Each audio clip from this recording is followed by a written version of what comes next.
Video games have become a major part of our life today. It is no longer just another form of entertainment, even though that is still one of the main reasons why we play it. Video games have become another medium for creative storytelling, just like how novels and films are. A video game in itself can be its own movie, with cinematic lighting, compelling storytelling, and complex characters. Some video games emphasize on player interaction with more gameplay, and some video games just focus on the story itself. And of course, there are video games that mix those two together.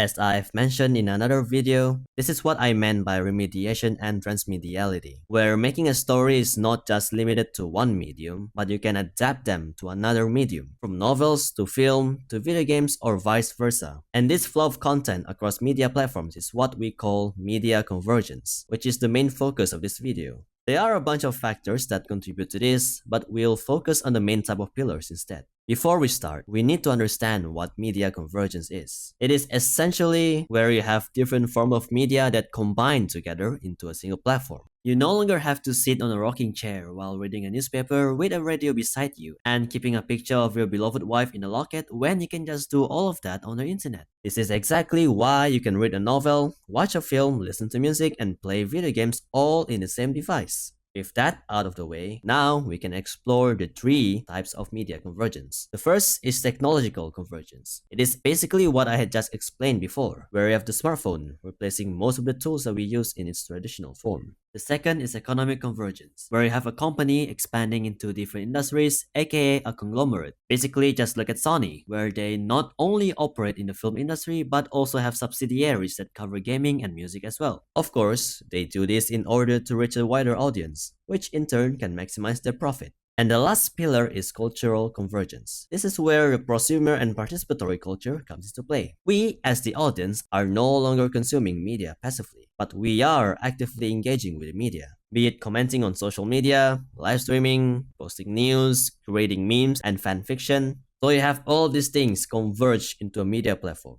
So, after explaining what media convergence is, you might be wondering how we can apply this concept to a single piece of media. So, let's use the three principles of media convergence and apply it to Games Workshop's Warhammer 40k as an example. It started off as a physical tabletop game, then moved on to digital, where you can download an app that helps you build your armies and provide rules for the game. At the same time, Warhammer 40k also expanded into the gaming industries, where you have a lot of prominent titles, which are available across multiple platforms like PC, consoles, and mobile. GW also has their own publishing industry called the Black Library. This is where they can produce their own artwork, novels like the Codex, and also audiobook. In terms of the story and the lore of Warhammer 40k, it is no longer tied to just the novels that they publish, but it has a transmediality aspect where the story itself has spread throughout different mediums like comics, video games, and animations. The participatory culture of Warhammer 40k is prominent within the community, like how they would play the video games, the content creators would make in-depth video analysis about the lore, the fans would keep making memes about Khorne and the Blood Ravens, while GW themselves would participate with the community by banning any fan-made films to protect their IP. So yes, with video games now becoming part of the transmedia and media convergence where it has become a relevant medium for storytelling, one could question whether this is just another business strategy, seeing how most big companies and conglomerates operate to maximize profit.